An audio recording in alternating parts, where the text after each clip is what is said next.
My name is Christopher Hatnagi. I'm the CEO of Innocent Lives Foundation. The Innocent Lives Foundation is an organization that I started that is made up of security professionals that want to help save children from the horrors of child abuse. We use our skills to uncover and unmask those who try to anonymously hide online while spreading, producing, and profiting from child abuse material. So when predators are targeting children, they're looking for vulnerabilities. They're looking for weaknesses that they may see that they can exploit. It could be something as simple as a child needing to speak to someone because they're not getting the attention they need. It could be something material that they can give to a child to begin to earn trust. Some predators will also actually begin grooming the parents so that the parents are letting their guard down. There are many avenues that a predator will take. Very few things will stop him. Any form of communication that a predator can use, he will attempt to use. Obviously, a cell phone, face-to-face conversation, but what about gaming systems, the internet, any of these things? As long as the predator can communicate with your child, they will use that avenue to try to do so. One of the things that we see predators doing often is called grooming.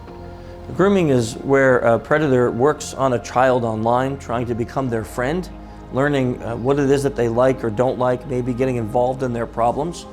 Then they become their friend and they work on developing a close relationship with that child.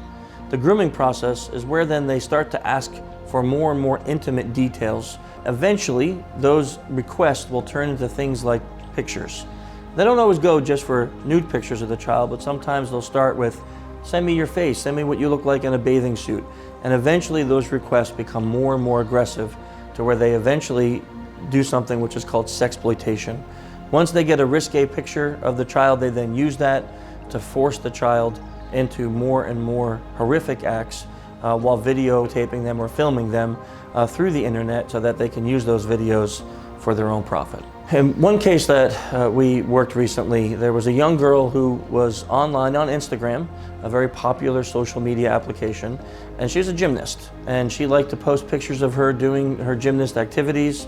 She never posted anything really bad or risque, just really about her hobby and the sport that she was involved in. Someone had reached out to her on that network pretending to be a young girl just like her, 12 or 13 years old.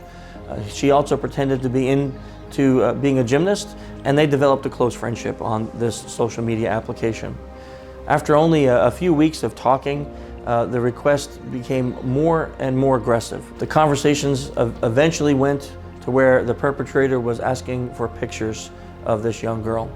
And this process that we saw unfold in just a matter of a couple of weeks went from just an online friendship all the way to where this young girl was getting ready to meet this perpetrator because she believed that she had a good friend that understood her, had the same hobbies, lived in the same area, and they were going to be able to get together and hang out.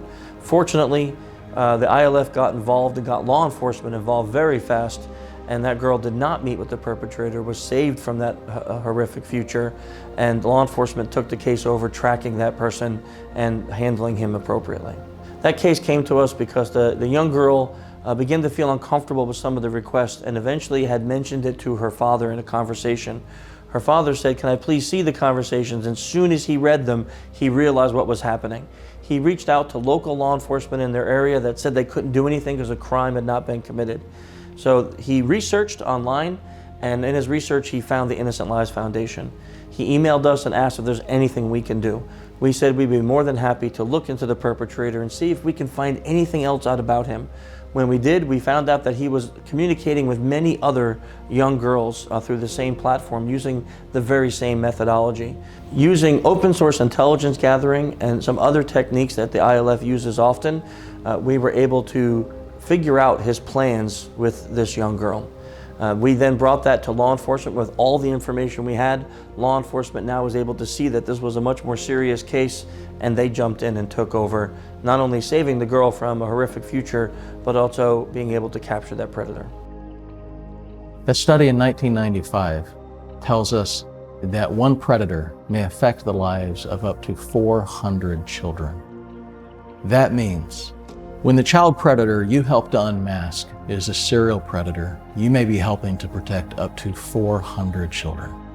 Of all of the sexual abuse material that was discovered in that year, 53% of that material was of children who were 10 years old and younger. 2%. In the same study, 2% of all of the material was of children 2 years and younger. And finally, there's the 28% number. 28% of all of that material was of rape and sexual torture. This is the world our children are going to grow up in. In 1998, there were 3,000 reports of child sexual abuse imagery. That reporting has continued to climb and escalate. For example, in 2017, there were over 20 million child sexual abuse images turned in. In 2018, that number rose to over 45.5 million. 84% of all of the images that were reported that year were new. They had never been reported before, so they were fresh. And 91 represent the percentage of videos that were fresh material.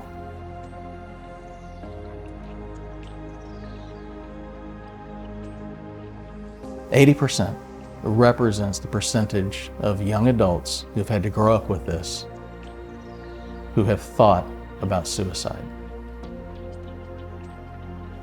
60%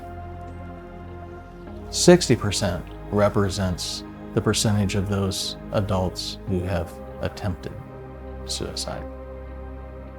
69 represents the percentage that fear they may be recognized from their imagery being placed out on the internet. 30% represents those who actually have been recognized from their sexual abuse images. Think about the effect that could have on society for us.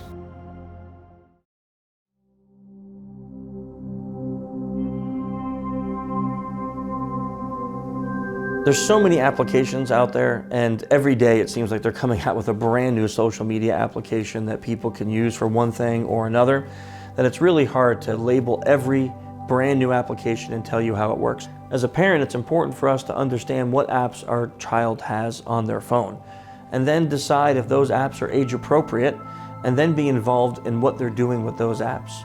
Certain applications or even online gaming networks are more known to be heavy in where predators hang out.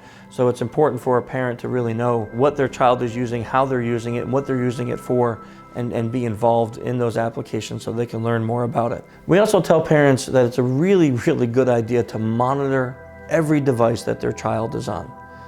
Many parents, when we say that, feel like, I'm not technically competent. How can I possibly do this?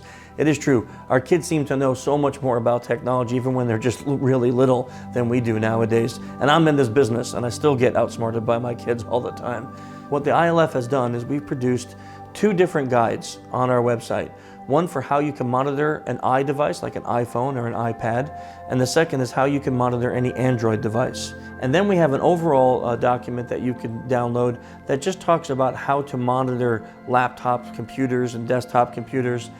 We suggest, as a parent, monitoring your child's location, monitoring who they speak to online, what applications they have on their phone, and of course, how much screen time they have. There's some great articles out there on the Innocent Lives Foundation website, as well as some other sites that talk about how much screen time is healthy for a child and how involved a parent should be. So there's a few things that we often tell parents that they can do to try and help prevent their child from becoming a victim of a predator. The first and foremost might seem a little obvious, but it's always the hardest, and that's having an open and honest conversation with your child about what predators are, how they work, and what they really want. Of course, you have to do that with an age-appropriate type of conversation, depending on where your child is with their online usage, how old they are, and you need to formulate that conversation really around those points. We find that having that conversation could be one of the hardest things that parents have to do, but one of the most vital steps in helping your child not become a victim. One of our board members, Robin Dreek, who was the director of the behavioral analysis program for the FBI for almost 2 decades, he came up with a wonderful acronym that we use to help parents focus on how they can really work with their kids. That acronym is TRUST. Yep, the word trust. The T stands for talk, and that's that very first step that I just mentioned. Having that open, honest communication with your child about what online predators are and about how they can stay secure and safe. The R stands for relationships, and that is being involved not only with your child having a relationship, of course, but in the relationships that they have. What friends do they have online? What friends do they have on their gaming networks? What social media accounts do they have, and what friends are on those accounts? Being involved in your child's relationships can truly help. The U is for understand. Sometimes our kids, I know even my kids, they feel like they really can't talk to us, like we're not going to truly understand what they're going through. And in many cases, that's true. The world is a much different place than when you and I were their age. It's hard to understand all the things and the pressures that they have to go through living in this day and age. But we can still try to be understanding, showing empathy when our child tells us the pressures that they're having. Or maybe they messed up and they spoke to someone online and found out that person really wasn't who they say they are. Being understanding when your child does communicate and talk to you will go a long way in building that trusting relationship. The S stands for stability, and that is really a hard job as a parent. You have to imagine this scenario. Your child comes to you and tells you that they were on a social media network and they gave out some personal details to someone that later on they found out wasn't a kid like them. Maybe your first inclination is to get very angry, maybe to yell and scream at them, to tell them how dumb they are and what they did was stupid. That's not stability.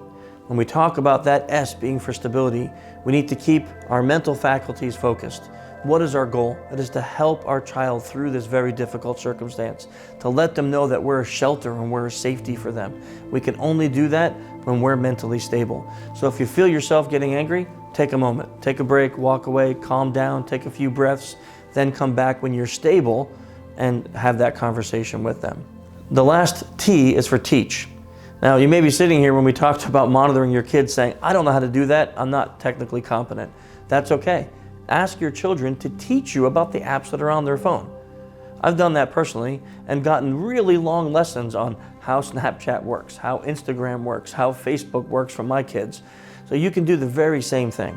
If you don't know how an app works, you want to understand it, you want to know what that app is about, just ask. Ask your kids to teach you how those things work. That kind of teaching will not only build a trusting relationship between you and your child, but it will help you to be more involved in their life as you're working on this trusting relationship. The TRUST acronym is a great way for you to work with your kids in helping them avoid becoming a victim of a predator. But what would happen if your child came to you and said that someone they trusted actually hurt them? Number one, please understand, you are that child's pillar of strength at this moment. That child needs you and needs you to protect them. They need you to believe, and they need you to be there for them.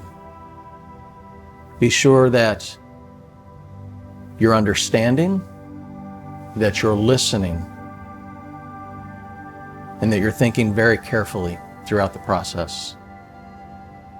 It's never the child's fault when this happens, and it may be incredibly difficult for them to approach you about this. Be on their side. You are there for them. Listen, and understand. I know as a parent, the first reaction may be to get very angry, not at the child, but at the person who hurt them. Even though that's a natural response, that type of anger will not help your child at that moment. What they need is to have an understanding, empathetic parent that is there for them, showing them that you're going to be that strength and support. The first thing that we can do when we find out if one of our children or our friends of our children were hurt in that way is to get them the help that they need. One of the important parts that you as a parent can do with your child is explain to them that you need to get this in the hands of the appropriate law enforcement agent so that perpetrator, that predator could be stopped. Assure the child they did nothing wrong. It wasn't their fault. They may feel like it's their fault, but that the police will come in and ask a lot of questions. They're going to want to know all the details of what occurred, so that way they can help stop this predator. And that's just a natural part of this process once that is turned over to law enforcement. As a parent, you need to stay with your child the whole time, ensuring them that everything's going to be okay and helping them to walk through this very scary process of getting them past what has happened to them. It all has to do with communication, talking to our children, listening, understanding, being that stable person when they need us. If you do not speak to your children, if you don't have the hard conversation with them to help them learn to win in the environment that they're being forced to grow up in, someone else is going to have conversations with your children, and they are not going to have your children's best interest at heart.